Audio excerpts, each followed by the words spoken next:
sedikit ya. Jadi sebetulnya secara mental ya, insya Allah ya, lebih dari 400 hari ya kami sudah mempersiapkan diri. Terutama ketika Polda Metro Jaya menyatakan bahwa ada 709 dokumen. Ya, kami sudah riset 709 dokumen ini. Ya, dan dengan senang hati apabila memang sidang ini akan berlanjut, artinya eksepsi kami ditolak, kami akan siap ya, kami akan siap untuk menyampaikan hasil investigasi kami selama setahun ini terkait dengan 709 dokumen ya. Dan kemudian juga kami juga mendapatkan sebuah kekuatan juga ya, penguatan ya, bahwa ada sebuah bukti yang tidak bisa ditolak ya. Ada sebuah bukti yang tidak bisa ditolak bahwa sarjana Kehutanan Universitas Gadjah Mada lulus tahun 1985 itu harus memiliki dokumen seperti ini ya, yaitu transkrip nilai lengkap ya, SKS berjumlah 161 ya. Kemudian transkrip nilai tersebut ditandatangani secara lengkap oleh dekan, oleh pembantu dekan 1. Ini adalah bukti yang tidak bisa dibantah. Dan apabila ya, dan ini adalah bocoran dari sebagian 709 dokumen ya, 709 dokumen ada transkrip nilai ya yang tidak sesuai dengan transkrip nilai asli ini, dan ini sulit sekali akan dipertahankan ya. Jadi inilah yang salah satunya sudah kami persiapkan. Dan satu lagi, kami juga sudah mendapatkan bukti yang jelas tidak bisa dibantah ya, bahwa sarjana Kehutanan Universitas Gadjah Mada yang lulus tahun 1985 ya, tidak usah harus melihat apapun artefak yang ada pada ijazah, cukup melihat satu saja artefak yang tidak bisa dibantah, yaitu bahwa ijazah sarjana Kehutanan UGM tahun 1985 itu 1985 itu materinya warnanya merah ya, materinya warna merah dengan nilai Rp500 dan itu dan bukan hijau, nilainya ya, 100. Nilainya 100. Ijazah yang menggunakan materi hijau dengan nilai Rp100 itu adalah ijazah sarjana muda. Ya, baik, dilanjutkan oleh Pak. Oke, ya. Saudara-saudara sekalian, apa makna dari putusan pengadilan tadi? Yang pertama ini adalah kemenangan due process of law. Hakim dengan cermat menjalankan proses due process of law dengan sebaik-baiknya. Artinya apa? Hukum acara pidana betul-betul diterapkan dengan rigid. Ya, kita hormat kepada keberanian hakim melaksanakan hukum acara pidana dengan sebaik-baiknya. Kemudian yang kedua, majelis menyatakan bahwasannya dakwaan dinyatakan batal demi hukum. Apa makna batal demi hukum? Yaitu dakwaan dianggap obscurable, kacau, membingungkan. Akibatnya apa? Dengan putusan yang obscurable tadi itu membuat kami, advokat dan terdakwa, tidak dapat membela diri dengan sempurna, dengan leluasa. Karena itulah tidak dibenarkan oleh hakim. Dalam sistem peradilan sekarang ini, antara hakim, kemudian jaksa, kemudian advokat atau terdakwa, itu harus seimbang untuk bisa membela dirinya masing-masing atau memberikan pendapatnya masing-masing. Yang ketiga, ini yang paling pokok. Dengan batal demi hukum ini, apa yang dimaknai apa? Bahwa perkara ini tidak layak dipersidangkan. Ini bukan perkara pidana. Mau dibuat apapun pasti akan membingungkan kalau dibuat pidana. Bayangkan saja bagaimana kita tidak bingung. Adanya suatu wawancara dengan Aiman Wicaksono yang itu hanya dilakukan dalam bentuk pemusatan atau fokus pada foto, ya, itu dikatakan perbuatan pidana mengubah, merusak. Bagaimana? Ijazah yang otentik. Bagaimana? Yang berikutnya, Jokowi belum pernah menyatakan itulah ijazahnya dia.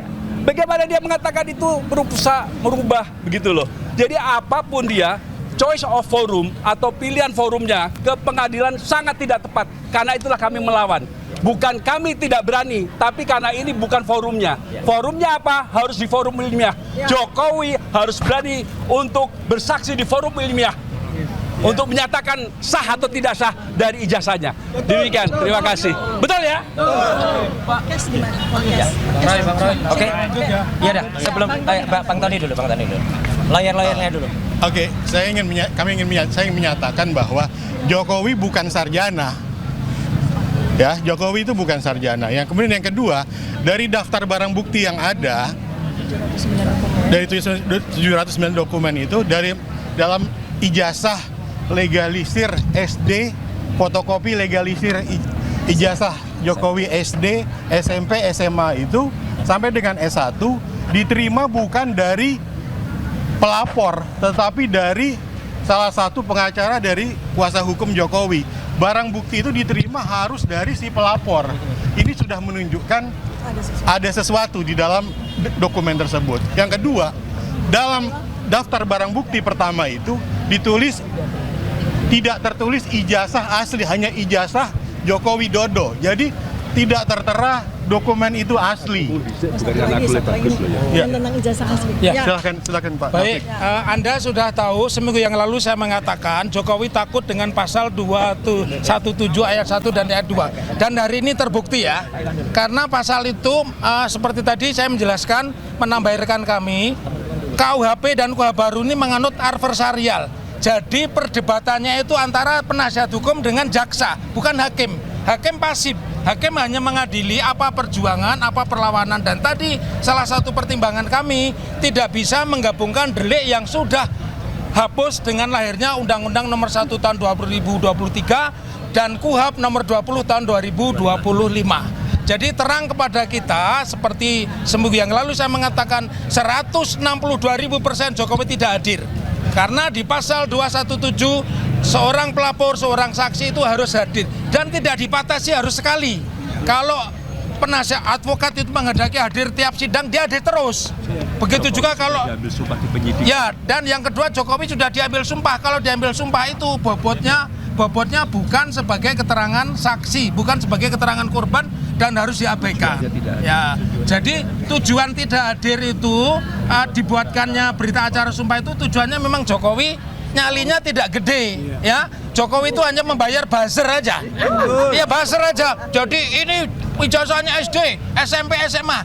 Laporan kami itu tidak menyebut ijazah SD, SMP, SMA, cuman sarjana. Dan jangan lupa teman-teman, ya, hari ini kalian harus pengadilan Tun Jakarta Timur.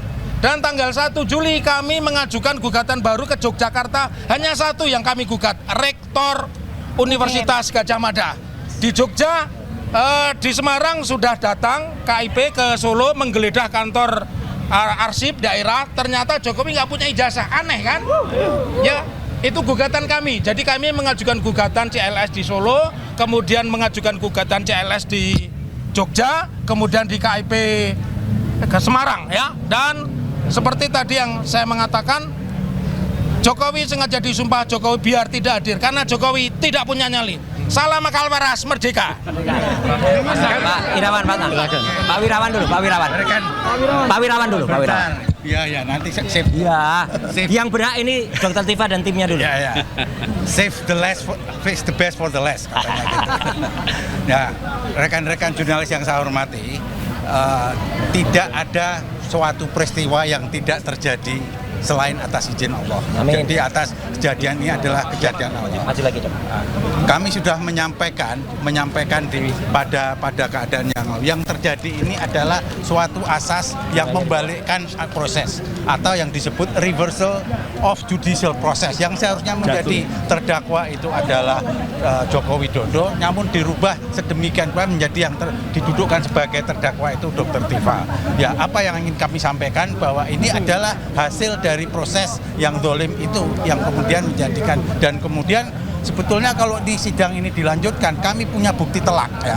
Bukti telak bahwa ada dokumen yang mengatakan bahwa yang namanya Joko Widodo yang diterima oleh UGM itu adalah Joko Widodo alumni SMA Negeri 6 Yogyakarta.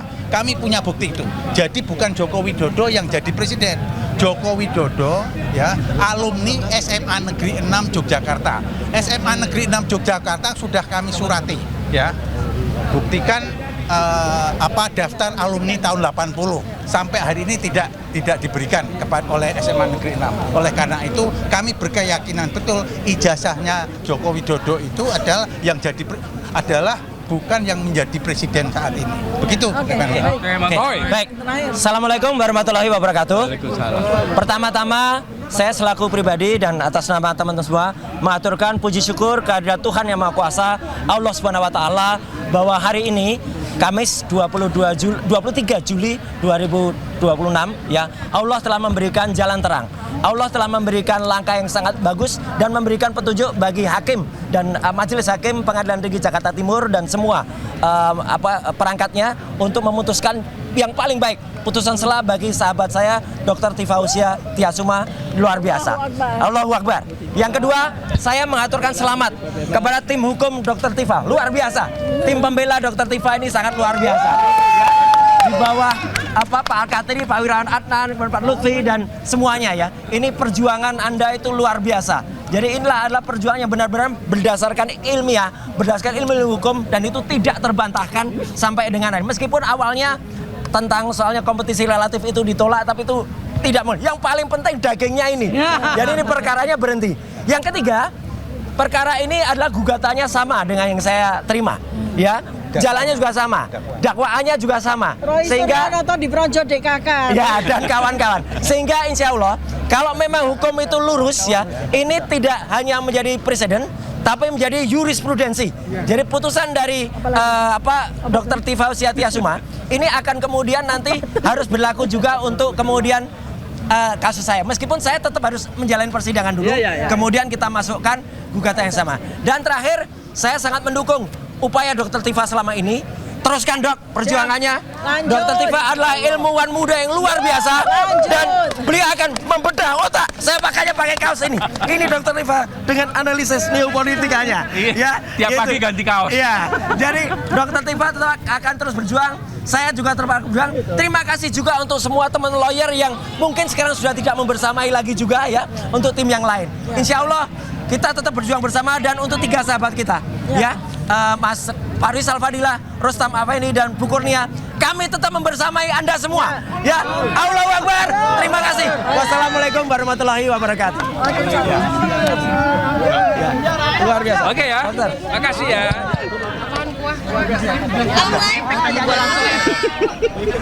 Sama.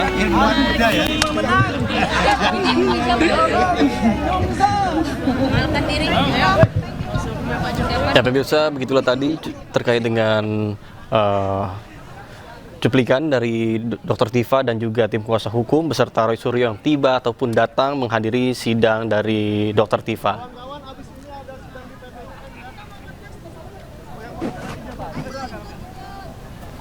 Dan saat ini para awak media masih terus berkumpul bersama dengan sejumlah dari para pendukung terkait dengan yang menghadiri secara langsung melihat berlangsungnya persidangan yang berlangsung pada pukul 9 tadi. Kemudian adapun dari